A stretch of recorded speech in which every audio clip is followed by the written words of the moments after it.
L'empire colonial français désigne l'ensemble des colonies, protectorats, territoires sous mandat et territoires ayant été sous tutelle, gouvernés ou administrés par la France. Inauguré au XVIIe siècle, il a connu une évolution très contrastée selon les époques, aussi bien par son étendue que par sa population ou sa richesse. Les possessions coloniales ont connu différents statuts et modes d'exploitation, des colonies antillaises esclavagistes du XVIIe et du XVIIe siècle à l'Algérie française, partie intégrante de la France à certaines périodes, en passant par les protectorats de Tunisie et du Maroc et les territoires sous mandat de Syrie et du Liban. On distingue généralement deux grandes périodes, le pivot étant la guerre de 7 ans, puis la Révolution et l'époque napoléonienne, épisodes au cours desquels la France perdit pratiquement l'ensemble de sa première aventure coloniale. Le premier espace colonial, constitué à partir du XVIIe siècle, comprend des territoires nord-américains, quelques îles des Antilles, les Mascareignes et des établissements en Inde et en Afrique. Il s'étendait sur 10 millions de kilomètres carrés, 1-2. La guerre de 7 ans se solde par la perte d'une grande partie des territoires coloniaux de la France au profit de la Grande-Bretagne, Nouvelle-France et en Inde 3. L'empire colonial survit malgré tout et connaît une certaine prospérité grâce aux exportations antillaises Saint-Domingue, Martinique, Guadeloupe, de café et surtout de sucre entre 1763 et la fin des années 1780. Il s'effondre toutefois brutalement au point de disparaître presque entièrement à la suite de l'époque napoléonienne, vente de la Louisiane. Le second espace colonial, constitué à partir des années 1830, se compose principalement de régions d'Afrique acquises à partir des anciens comptoirs, mais aussi d'Asie, Indochine, et d'Océanie, Polynésie française, Nouvelle-Calédonie, Nouvelles Hébrides. Ce second empire colonial fut au cours de la seconde moitié du XIIe et au XXe siècle le deuxième plus vaste du monde, derrière l'empire colonial britannique. Présent sur tous les continents, il s'étendait à son apogée, de 1919 à 1939, sur 12 347 000 km², où vivaient 68 690 000 habitants en 1939. En incluant la France métropolitaine, les terres sous souveraineté française atteignaient ainsi la superficie de 12 898 000 km², soit près d'un dixième de la surface de la Terre, abritant une population de 110 millions d'habitants à la veille de la Seconde Guerre mondiale, soit 5% de la population mondiale à l'époque. L'empire colonial français fut, tout particulièrement sous le régime républicain, appuyé sur l'idée d'une mission civilisatrice. Sous l'Ancien Régime, la conversion au catholicisme était déjà un motif important dans la justification du colonialisme. Aujourd'hui, les restes de ce vaste empire colonial constituent la France d'outre-mer, les anciens dom-toms, une douzaine de territoires insulaires dans l'Atlantique, les Antilles, l'océan Indien, le Pacifique Sud, au large de l'Antarctique, ainsi que la Guyane sur la côte nord de l'Amérique du Sud, pour une superficie émergée totale de 119 394 km², soit à peine 1% de la superficie de l'empire colonial à son apogée entre les deux guerres mondiales. D'une faible superficie émergée, ces dom-toms permettent toutefois à la France de revendiquer la plus grande zone économique exclusive, ZEE, au monde, couvrant 11 691 000 km² d'océan, devant celle des États-Unis. Il est composé principalement par des possessions de la Nouvelle-France, aux Antilles, aux Indes, ainsi que des comptoirs et d'îles parsemées. Le premier espace colonial français est l'espace colonial issu des conquêtes monarchiques. Les désignations suivantes lui correspondent: Premier empire colonial, empire royal, empire monarchique, car il a été créé majoritairement par des régimes monarchiques. Royaume de France, Premier empire, empire colonial français moderne, datant de l'époque moderne. Les justifications de la colonisation française ont évolué avec le temps. À l'origine, la rivalité de puissance avec l'Empire austro-espagnol de Charles Quint, François Ier exigeait de voir la clause du testament d'Adam, qui avait laissé le monopole de l'Amérique aux Espagnols et aux Portugais lors de la signature de traité de Tordesillas. Deuxième justification, la propagation de la foi chrétienne. Mission. Au XVIe siècle, les établissements des Antilles françaises vivent de contrebande et de piraterie aux dépens des colonies espagnoles et hollandaises plus prospères. Puis vient la justification physiocratique. Les colonies doivent fournir les cultures exotiques que la métropole n'assure pas: sucre, café, indigo. Comme les colons français sont peu nombreux, on fait venir en masse des esclaves africains.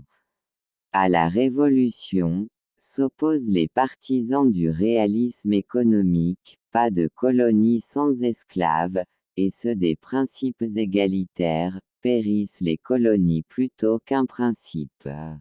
En Inde, les Français commencèrent à vouloir s'implanter de façon significative grâce à la politique de Joseph-François Dupleix entre 1719 et 1763.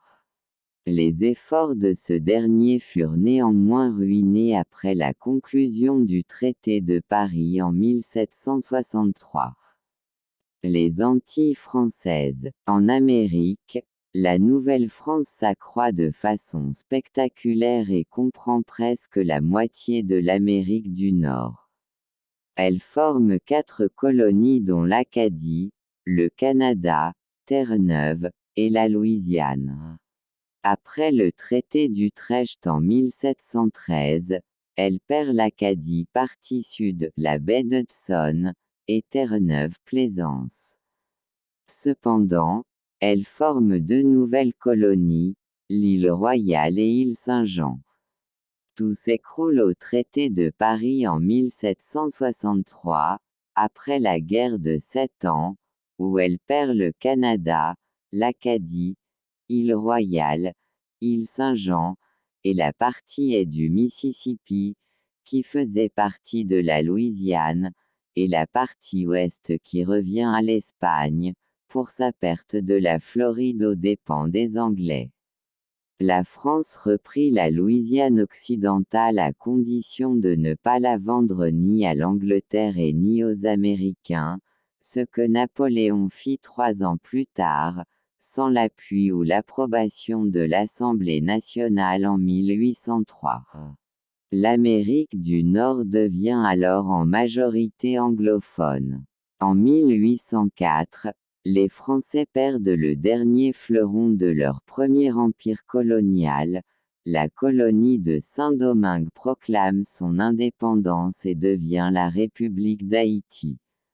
Après la chute du Premier Empire, la France ne conserve que quelques possessions: les 5 comptoirs des établissements français de l'Inde, la Réunion 4, l'île de Gorée au Sénégal, quelques îles des Antilles, Guadeloupe, Martinique, Saint-Martin, ainsi que la Guyane et Saint-Pierre et Miquelon.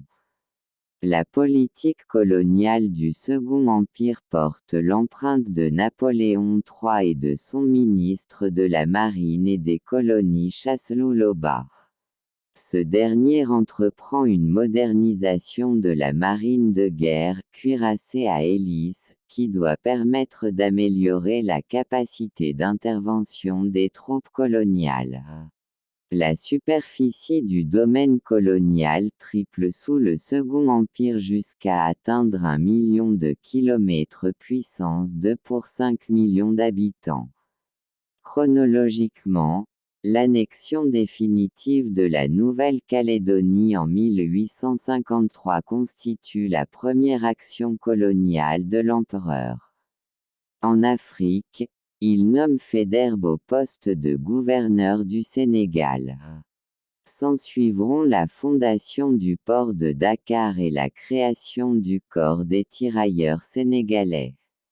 L'implantation du comptoir des rivières du Sud en 1859, puis l'acquisition de la côte du Gabon en 1862 sont les principales étapes de la pénétration française en Afrique de l'Ouest. Vu de Hanoï et du Tonkin en 1891, Le Monde illustré.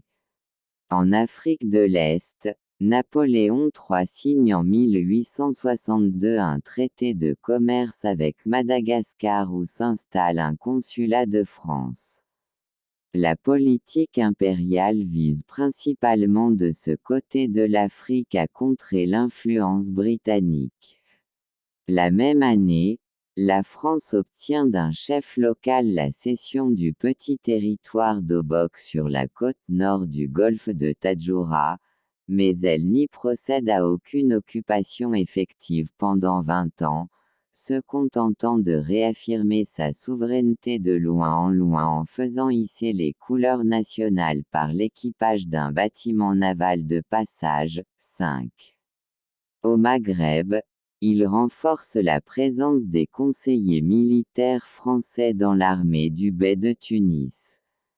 Le Second Empire étend le domaine français en Algérie et entreprend la conquête de la Cochinchine et du Cambodge, de la Nouvelle-Calédonie, de nombreuses îles dans le Pacifique, aujourd'hui en Polynésie française, et du Sénégal. En Europe, Napoléon III exerce sa politique expansionniste par l'annexion de la Savoie et du comté de Nice en 1860 par le traité de Turin. Le Senatus consulte du 12 juin 1860 a enregistré les dispositions de ces annexions. Au début de 1830, Charles X et ses ministres, alors au plus bas dans l'opinion publique, avaient pris la décision de se lancer à la conquête de l'Algérie, 1830 à 1847, dans l'espoir de satisfaire la soif de conquête des Français et de regagner ainsi une certaine popularité. 6. Par la suite, la France colonise progressivement la majeure partie de l'Afrique occidentale et équatoriale, l'Indochine, ainsi que de nombreuses îles d'Océanie. Ce second espace atteint son apogée après la Première Guerre mondiale, lorsque la France reçoit de la Société des Nations un mandat sur la Syrie et le Liban. Pendant la Seconde Guerre mondiale, les territoires français d'outre-mer sont un enjeu central. Entre l'été 1940 et la mi-1943, la quasi-totalité bascule dans le camp des forces de résistance. L'Empire triomphant, malgré des tentatives d'intégration plus grandes des colonies dans la République, Union française en 1946, celles-ci restent dans un état de sujétion, et leurs élites et populations ne se satisfont plus de cet état de fait.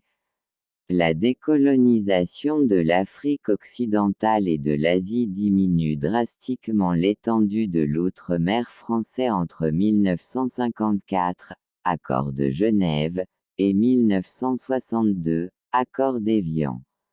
Celui-ci se limite alors au département d'outre-mer, déjà intégré à la République, aux colonies du Pacifique, et à quelques possessions résiduelles. Entre 1975 et 1980, 3 colonies obtiennent l'indépendance, achevant la décolonisation de l'Afrique, les Comores sauf Mayotte, les Afar et Issa et les Nouvelles-Hébrides.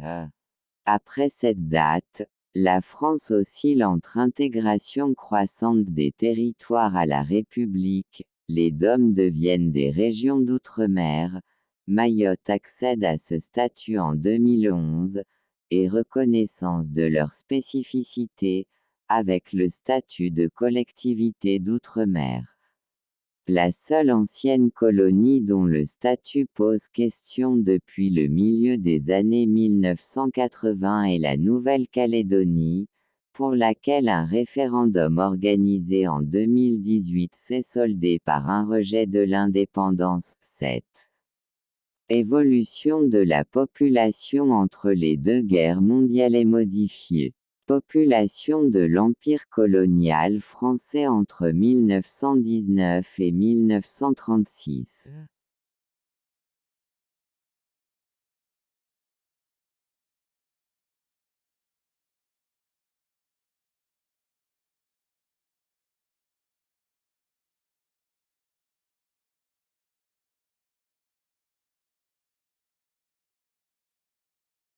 Entre les premières installations de colons au XV siècle et le décret d'abolition de l'esclavage du 27 avril 1848, soit 2 siècles, environ 4 millions d'esclaves, 2 millions nés en Afrique et 2 millions nés dans les colonies, ont vécu dans les territoires sous domination française. 10.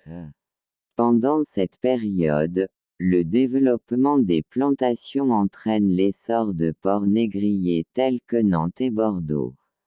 Les échanges s'effectuent majoritairement avec les Antilles françaises et reposent sur le commerce triangulaire. Contexte est modifié. La traite atlantique, faite par les Européens et les Américains, a déporté 12 à 13 millions de Noirs, dont l'essentiel à partir de la fin du XVIe siècle.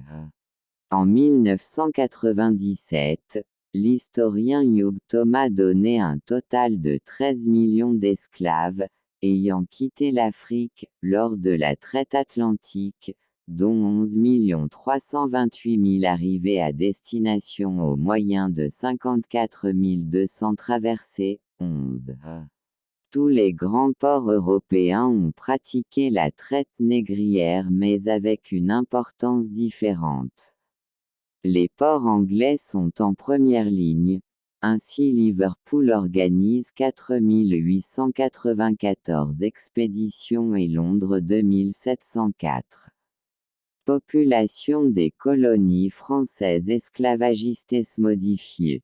En 1788 à 1790, le nombre d'esclaves, plus de 780 000, représente près de 90% de la population des colonies françaises esclavagistes. 12. Origine géographique des esclaves modifiés. Les esclaves africains importés dans les colonies françaises venaient essentiellement d'une région comprise entre le Sénégal et l'Angola. Destination des esclaves dans les différentes colonies modifiées. Les destinations des esclaves importés dans les colonies étaient les suivantes. 13. Les ports négriers français modifiés. Article détaillé. Traite négrière à Nantes et traite négrière à Bordeaux. La France métropolitaine arma environ 4 220 navires négriers et se classe au 4e rang des nations négrières après la Grande-Bretagne, le Portugal, 14, et l'Espagne. La ville de Nantes organisa à elle seule 1744 expéditions, soit 41,3% du total français. Suivent 3 villes avec par ordre d'importance, Bordeaux, La Rochelle et Le Havre qui totalisent à elles 33,5% des expéditions négrières 15.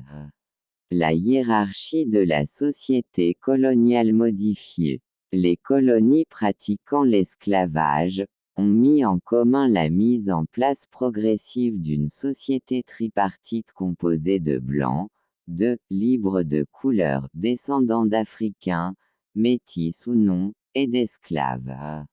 Les Blancs se trouvent au sommet de cette hiérarchie et se divisent essentiellement en 2 catégories, les négociants et les grands propriétaires fonciers dans le domaine du sucre. Viennent ensuite, les libres de couleur qui forment la seconde catégorie dans la hiérarchie coloniale. L'expression « libre de couleur » désigne une des classes juridiques instituées dans les colonies françaises avant l'abolition de l'esclavage. Elle apparaît dans les ordonnances locales et royales promulguées dans les années 1720 à Saint-Domingue pour marquer la distinction avec les nègres affranchis. Cet usage se démarque alors des articles du Code noir de 1685 qui ne faisaient pas de différence entre l'ensemble des gens libres. Par la suite, l'expression « libre de couleur » désigne aussi bien les métis que les noirs libres 16. Les libres de couleur restent malgré tout victimes de ségrégation et ne bénéficient pas des mêmes droits que les blancs. Ainsi, par exemple, les affranchis, les noirs et capres libres sont écartés de la citoyenneté active. Les libres de naissance légitimes ou illégitimes, mulâtres et ceux plus clairs peuvent être électeurs mais seuls les mamelouks, un 16e de sang noir, légitimes sont éligibles. S'agissant de la hiérarchie entre les esclaves, la principale distinction est effectuée en fonction de la couleur. À Saint-Domingue, en Guadeloupe et en Martinique, les unions légitimes ou non entre blancs et non-blancs sont fréquentes donnant lieu à un nombre significatif de métis, 12 à 14% des esclaves en Guadeloupe en 1770 à 1794 sont des métis. La systématisation et la radicalisation de l'emploi des nuances de métissage dans les registres paroissiaux arrivent après la guerre de 7 ans, 1756 à 1763. Les termes suivants étaient utilisés dans les registres paroissiaux puis dans les actes d'état civil en fonction des différents degrés de métissage, 17, 18, 19.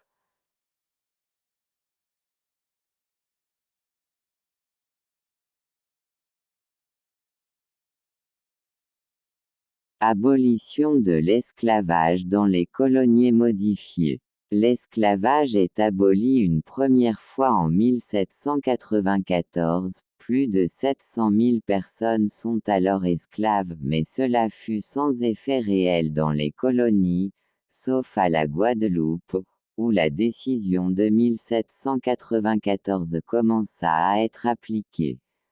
En mai 1802, 27 Floréal en 10, Napoléon Bonaparte rétablit l'esclavage selon les dispositions antérieures à 1789. Par ailleurs, en métropole, des mesures discriminatoires sont prises à l'encontre des Noirs et gens de couleur. Le 29 mai 1802, les officiers de couleur sont exclus de l'armée. Le 2 juillet, le territoire métropolitain est interdit aux Noirs et gens de couleur, puis le 8 janvier 1803, les mariages mixtes, entre des Blancs et des négresses, et, entre des nègres et des blanches, sont interdits, 20, 21.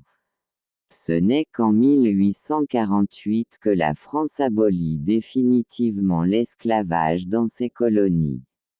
Près de 248 500 esclaves sont alors libérés, plus de 87 000 en Guadeloupe, près de 74 450 en Martinique, plus de 62 000 à La Réunion, 12 500 en Guyane, plus de 10 000 au Sénégal.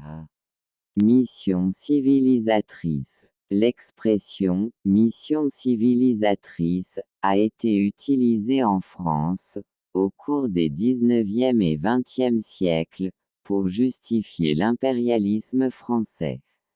Elle se rencontre régulièrement à partir des années 1830. Des expressions analogues, ou parfois la même, se retrouvent chez les autres puissances impérialistes de l'époque, en particulier The White Man's Burden, le fardeau de l'homme blanc, titre d'un poème de Rudyard Kipling écrit pour encourager les États-Unis à s'emparer des Philippines. L'idée elle-même de « mission civilisatrice » remonte au début de l'expansion coloniale de l'Europe au XVIe siècle, où elle implique alors la volonté de christianisation, de conversion au catholicisme des populations indigènes des pays conquis.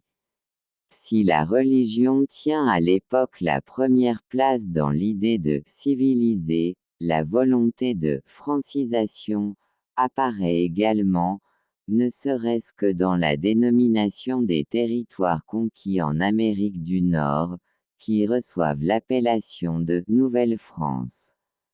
Christianisation et francisation se mêlent dans le discours des partisans de la colonisation. Dans son Histoire de la Nouvelle-France 1612, Lescarbot dit à propos de François Ier qu'il était désireux d'accroître le nom chrétien et François. Au XIXe et XXe siècle, la francisation, l'imposition du français et des mœurs et lois françaises, prend le pas sur la christianisation, sans que celle-ci soit pour autant abandonnée. Dans un discours prononcé à la Chambre des députés lors des débats sur la politique coloniale, 28 et 30 juillet 1885, Jules Ferry présente ainsi le but de la colonisation française. Le Parti républicain a montré qu'il comprenait bien qu'on ne pouvait pas proposer à la France un idéal politique conforme à celui des nations comme la libre Belgique et comme la Suisse républicaine. Qu'il faut autre chose à la France, qu'elle ne peut pas être seulement un pays libre, qu'elle doit aussi être un grand pays, exerçant sur les destinées de l'Europe toute l'influence qui lui appartient, qu'elle doit répandre cette influence sur le monde, et porter partout où elle le peut sa langue, ses mœurs, son drapeau, ses armes, son génie. Dans De la colonisation chez les peuples modernes, 5e édition, 1902 p. Le roi Beaulieu définit de même la colonisation. La colonisation est la force expansive d'un peuple, c'est sa puissance de reproduction, c'est sa dilatation et sa multiplication à travers les espaces, c'est la soumission de l'univers ou d'une vaste partie à sa langue, à ses mœurs, à ses idées et à ses lois. Un peuple qui colonise, c'est un peuple qui jette les assises de sa grandeur dans l'avenir et de sa suprématie future. Bilan de la colonisation française en Afrique modifiée. Cette section présente des problèmes à corriger. Liste. Certaines informations devraient être mieux reliées aux sources mentionnées dans la bibliographie ou les liens externes. Améliorer sa vérifiabilité en les associant par des références. Marqué depuis décembre 2014. Politique modifiée. Commandant Léon de Bélier en 1889. Les historiens, après les militants anticolonialistes en leur temps, soulignent classiquement l'incohérence existant entre l'affirmation des principes républicains par la France, liberté, égalité, fraternité, et la pratique autoritaire de la colonisation, notamment par l'intermédiaire du Code de l'indigénat et du travail forcé qui, malgré son interdiction par une convention de 1930 de la Société des Nations, ratifiée par la France en 1937, subsista dans les colonies françaises d'Afrique et en Nouvelle-Calédonie jusqu'en 1946. 22. L'idée que la colonisation en Afrique a bâti des États dont les frontières ne correspondent pas au découpage ethnique, séparant certaines ethnies entre plusieurs États, ou en rassemblant plusieurs dans le même, est un argument souvent utilisé. Néanmoins, de nombreux chercheurs la remettent en question, en premier lieu parce que le concept d'ethnie lui-même est contesté, d'autre part parce que l'entreprise coloniale n'est pas un phénomène homogène. Dans certains cas, les frontières ont en effet été tracées, à la règle, état de fait consultable sur n'importe quelle carte de l'Afrique, mais dans d'autres cas, le tracement fut effectué après expertise de missions dépêchées sur le terrain, qui recueillaient un certain nombre d'informations sur les régions concernées. Ainsi, la frontière entre le Niger et le Nigeria fut tracée à la suite d'une expédition menée par le commandant Moll entre 1903 et 1983. Le bilan politique général de la présence française en Afrique reste toutefois l'anéantissement ou la désorganisation des structures de pouvoir préexistantes à l'entreprise coloniale, par exemple, l'Empire tout couleur, installé sur une grande partie de la vallée du fleuve Niger, et leur remplacement par des États calqués sur le modèle français. Par ailleurs, l'action de l'administration coloniale a installé les conditions de la corruption politique dans les pays africains. En effet, l'éducation en langue française n'ayant été dispensée, durant la colonisation, qu'à une minorité d'Africains, ceux à qui furent données les rênes de la plupart des pays lors des décolonisations, pour la plupart pacifiques, furent les membres de cette classe privilégiée récemment créée. Ainsi, dans un ouvrage sur la corruption en Afrique, les anthropologues Giorgio Blundo et Olivier de Sardan écrivent « La situation coloniale engendre une relation particulière à la gestion de la chose publique et cristallise une série de comportements et de rapports de pouvoir qui créent un terreau favorable à la corruption, entendu au sens moderne du terme. 24. Cet état de fait pose aussi la question de l'inadéquation d'un modèle étatique construit selon les réalités du colon, le modèle français, et appliqué à la réalité des pays concernés. La plupart des États indépendants furent contrôlés, à la décolonisation, par des politiciens indigènes de langue française alors même que la majorité du peuple des pays concernés ne reconnaissait pas forcément l'usage de cette langue.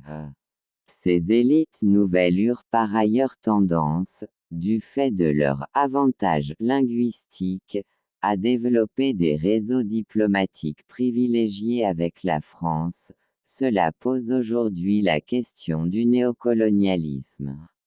Éducation modifiée. Indochine modifiée. En 1939, on estime que 80% de la population indochinoise était illettrée et que tout au plus 15% des enfants d'âge scolaire bénéficiaient d'une quelconque forme de scolarité. Avec plus de 20 millions d'habitants en 1939, l'Indochine ne disposait que d'une seule université, fréquentée par moins de 700 étudiants. Un très petit nombre d'Indochinois fréquentaient le lycée, qui desservait principalement une clientèle européenne, 25. Algérie modifié. En Algérie, le taux d'analphabétisme au lendemain de l'indépendance est de 85% au sein du pays, 26. Afrique noire modifiée. Concernant l'Afrique noire, le député Léopold Sédar Senghor faisait remarquer à la tribune de l'Assemblée, en mars 1946, qu'en Afrique occidentale française, 108 911 élèves seulement fréquentent les établissements du premier et du second degré, enseignement privé compris, sur 2 700 000 garçons et filles d'âge scolaire. C'est-à-dire qu'un seul enfant sur 24 peut trouver place à l'école. Dans les 3 lycées d'AOF, on ne compte que 172 Africains sur 723 élèves des classes secondaires, ajoutant « on fait de l'inégalité un principe de gouvernement en s'opposant par tous les moyens possibles à ce que les autochtones aient des diplômes d'État et puissent, en conséquence, occuper d'autres fonctions que subalternes, 27. Santé modifiée. Indochine modifiée. En 1939, la population européenne jouissait d'un excellent réseau de santé dans les grandes villes, mais pour l'ensemble du Vietnam, on ne dénombrait que 2 médecins par 100 000 habitants, comparativement à 76 au Japon et 25 aux Philippines, 25. Afrique noire modifiée. Leurs travaux sanitaires ainsi que la mise en place d'hôpitaux et d'une police sanitaire, cordons sanitaires, services de quarantaine dans les ports, lazarets, ont permis notamment de fortement diminuer la mortalité infantile dans l'Afrique noire colonisée, 28. À la date de 1960, la France avait fait bâtir en Afrique 2000 dispensaires, 600 maternités, 40 hôpitaux en Afrique noire et à Madagascar, ref. Nécessaire. Infrastructure modifiée. Le travail forcé fut utilisé à grande échelle dans les colonies d'Afrique. L'un des chantiers les plus emblématiques, la construction du chemin de fer Congo-Océan, 140 km, coûta la vie à 17 000 travailleurs indigènes en 1929-29. Au Cameroun, les 6 000 ouvriers de la ligne de chemin de fer Douala-Yaoundé connaissent un taux de mortalité de 61,7% selon un rapport des autorités. Le travail forcé fut officiellement aboli dans les colonies en 1946 sous la pression du Rassemblement démocratique africain et du Parti communiste français. Dans les faits, il perdura largement dans les années 1950-30. Au moment de la décolonisation, les territoires colonisés par la France en Afrique comptaient un certain nombre d'infrastructures, maternités, hôpitaux, voies ferrées, routes, ports, aérodromes, écoles, construites sous l'administration coloniale. Certains notent en conséquence le caractère positif de la colonisation, ce que d'autres contestent.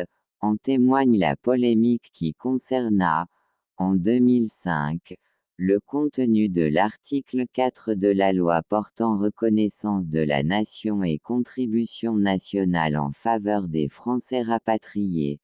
Ref. Souhaité. Bilan économique global modifié. Les colonies africaines n'ont pas, en première approximation, rapporté d'argent à la métropole. Les investissements dans les infrastructures en Afrique et les subventions aux productions agricoles des colonies ont coûté plus cher que ce que les colonies ont rapporté à la métropole d'un point de vue strictement comptable.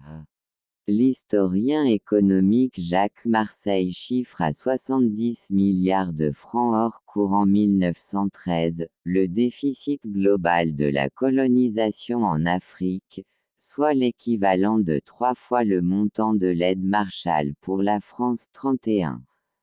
Héritage de la colonisation française en Afrique modifiée.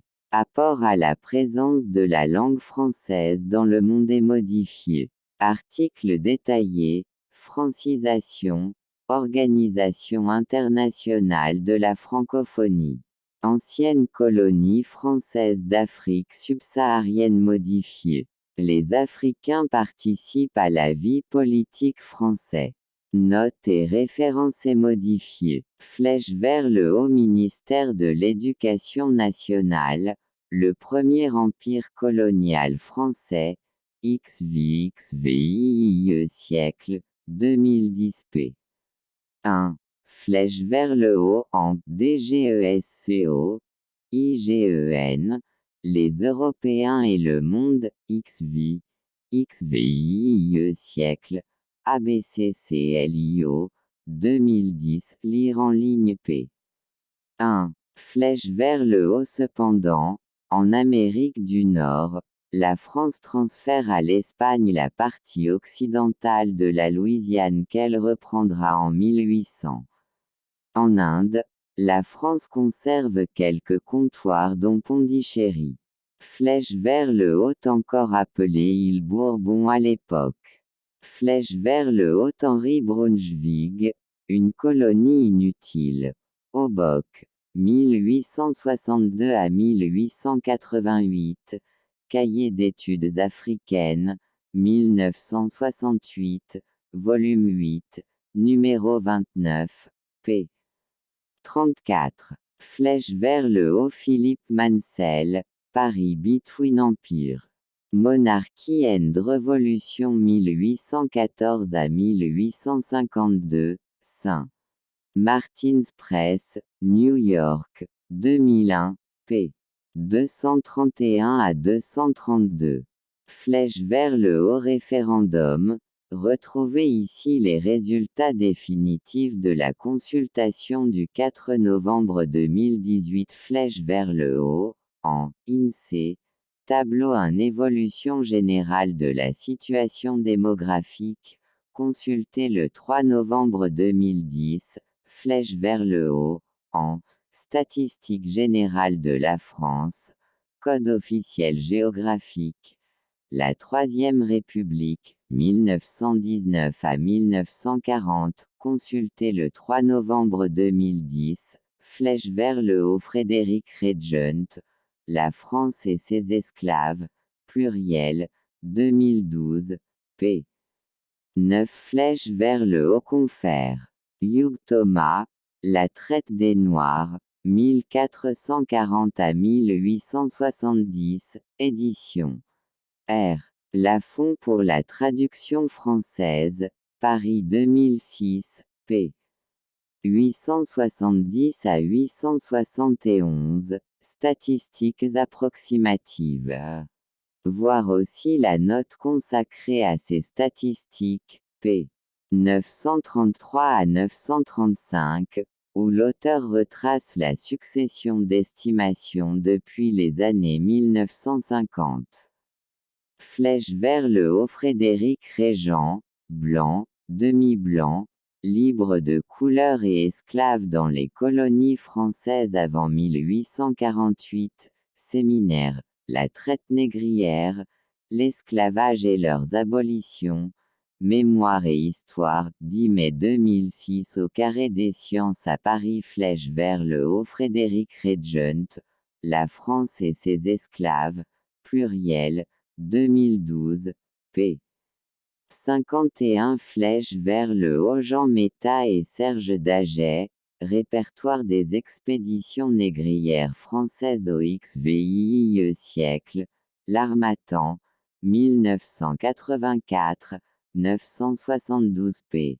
Flèche vers le haut lien Web Académie de Créteil, La traite des Noirs en 30 questions par Éric Saugerat. Flèche vers le haut Florence Gauthier, de la révolution de Saint-Domingue à l'indépendance d'Haïti.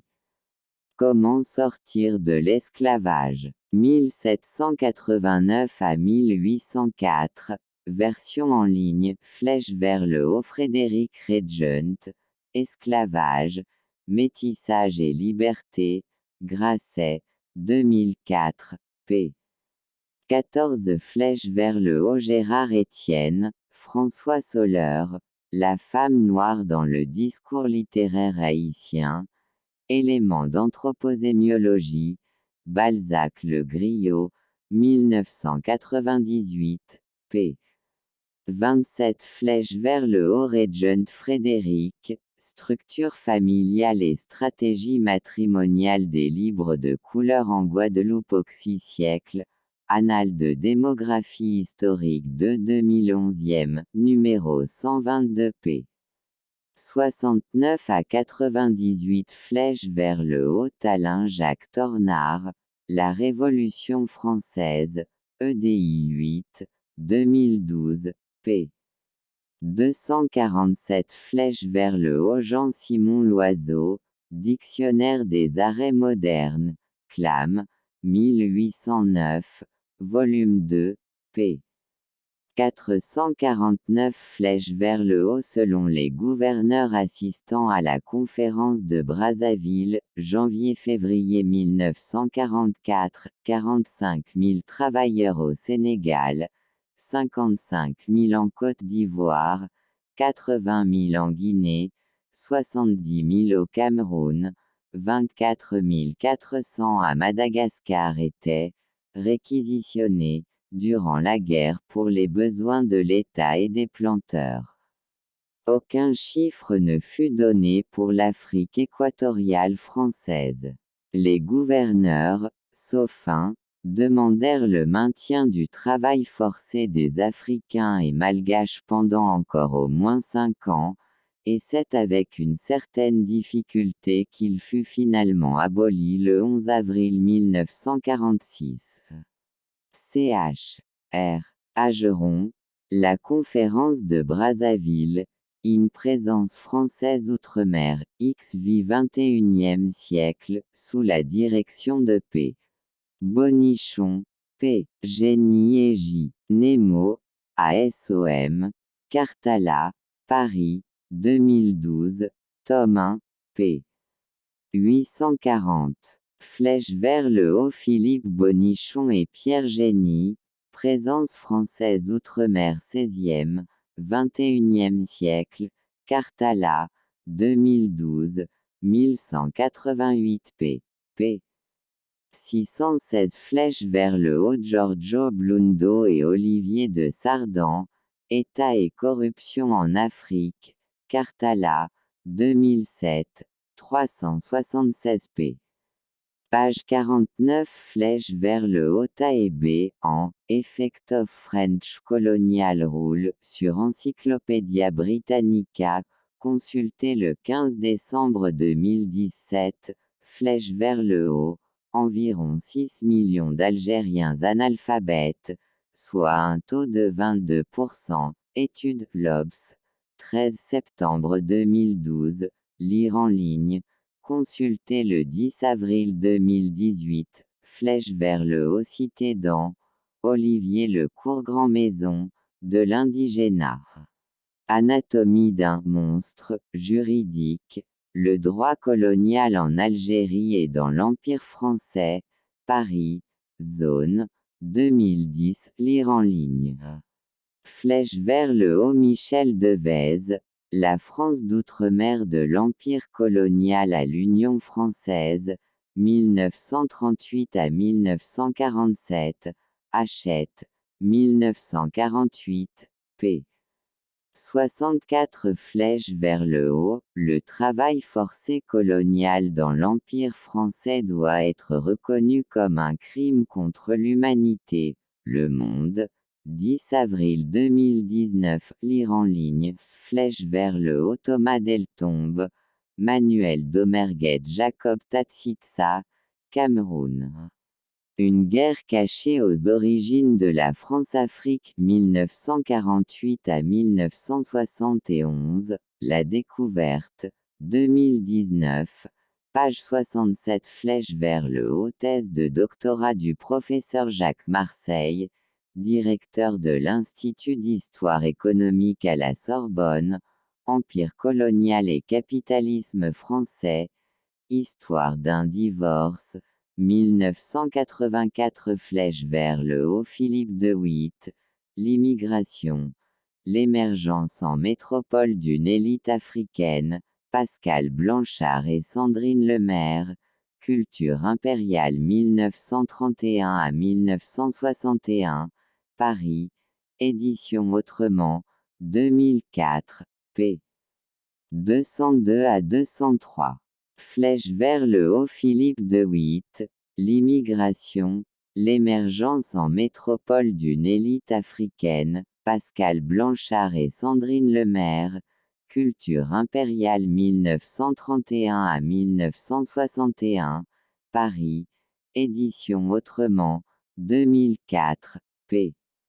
202 flèche vers le haut Pascal Blanchard, Éric Deroux, Driss El Yazami, Pierre, Gilles Manseron, l'immigration, l'installation en métropole des populations du Maghreb, in Pascal Blanchard et Sandrine Lemaire, Culture impériale 1931 à 1961, édition Autrement 2004, p. 213. Flèche vers le haut Jacques Simon, l'immigration algérienne en France des origines à l'indépendance, Paris-Méditerranée, 2000, et Neil McMaster, Colonial Migrant and Racism, Algérian in France, 1900 à 1962, Saint-Martins, 1997. Flèche vers le haut Abdelmalek Sayad, un Nanterre algérien, terre de bidonville, Autrement, 1995.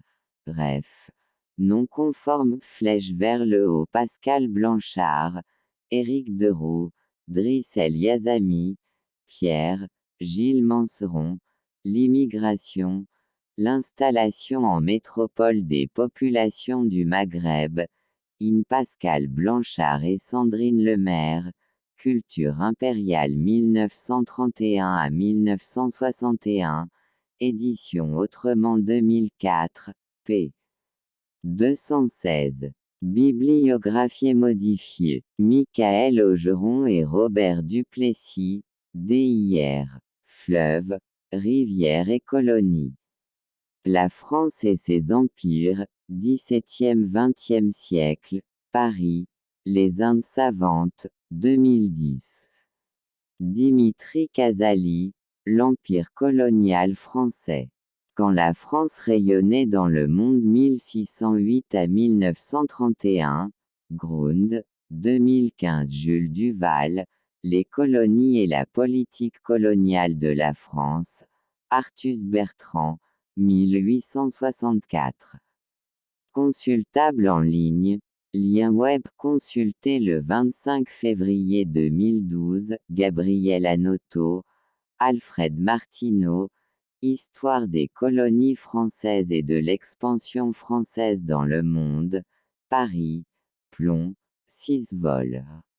1930 à 1934 Jacques Marseille, Empire colonial et capitalisme français, Histoire d'un divorce, Albin Michel, 1984. Jean Meyer, Jean Tarade, Annie Goldzaguet, Jacques Toby, Gilbert Meignier, Catherine Coquery-Vidrovitch, Charles Robert Ageron, Histoire de la France coloniale, Paris, Armand Collin, 2 vols. 1991 vol. 1. Des origines à 1914 et 1990 vol. 2. 1914 à 1990, Olivier Lecourt Grand Maison colonisée, exterminée, sur la guerre et l'État colonial, Paris, Fayard, 2005. Fatima Benassi Lancourt, Gilles Manseron, Les harkis dans la colonisation et ses suites, Paris, Atelier, 2008. Sébastien Jahan, Alain Ruscio, Histoire de la colonisation. Réhabilitation, falsification et instrumentalisation, Les Indes savantes, 2008. Dimitri Casali et Nicolas Cadet, L'Empire colonial français, Grund, 2015, 208 pages. Bernard Guénaud, L'Empire colonial français, de Richelieu à Napoléon, édition Armand Collin, 2015, 240 pages. Wassila Saaidia, Lorik Tserbini, DIR. La construction du discours colonial, l'Empire français au XIXe et XXe siècle, édition Cartala, 2009, 252 pages. Jacques Cantier, Éric T. Jennings, L'Empire colonial sous Vichy, édition Odile Jacob, 2004, 398 pages. Feriel Ben Mahmoud, Jacques Frémaux. Préface. Voyage dans l'Empire colonial français, édition Place des Victoires, 2007, 239 pages. Alain Freret-Jean, Charles Armand Klein. Préface. L'appel de l'Afrique, les pionniers de l'Empire colonial français, édition Perrin, 2002, 306 pages. Pierre Montagnon, La France coloniale, la gloire de l'Empire, du temps des croisades à la Seconde Guerre mondiale, édition Pygmalion, 1997, 508 pages. Pierre Montagnon, La France coloniale. Retour à l'Hexagone, édition Pygmalion, 1997, 497 pages. Pierre Montagnon, Dictionnaire de la colonisation française, édition Pygmalion, 2010, 866 pages. Pierre Pluchon, Histoire de la colonisation française. Le premier empire colonial, des origines à la Restauration, tome 1, édition Fayard, 1991, 1116 pages. Denise Bush, Histoire de la colonisation française. Flux et reflux 1815 à 1960, tome 2, édition Fayard, 1991, 607 pages. Pascal Blanchard, Culture Colonie, avec Sandrine Lemaire. Paris, Autrement, Col. Mémoire Culture coloniale. La France conquise par son empire, 1871 à 1931, 2002. Culture impériale. Les colonies au cœur de la République, 1931 à 1961, 2004. Culture post-coloniale. Traces et mémoire coloniale en France, 1961 à 2006, 2006. Pascal Blanchard, Culture coloniale en France de la Révolution française à nos jours, avec Sandrine Lemaire et Nicolas Bancel, Paris CNRS édition 2008. Pascal Blanchard, La colonisation française, avec Nicolas Bancel et Françoise Vergès. Toulouse, Milan, Col. Les essentiels Milan, 2007. Pascal Blanchard, La République coloniale, avec Nicolas Bancel et Françoise Vergès, édition Fayard, 2006, 192 pages. Gilles Manseron, Marianne et les colonies. Une introduction à l'histoire coloniale de la France, édition La Découverte, 2005, 322 p. Raoul Girardet, l'idée coloniale en France de 1871 à 1962, édition Fayard 1972, réédition 1979, 1995 et 2005. André Nouchy, Les armes retournées. Colonisation et décolonisation française, édition Belin, 2005, 448 p.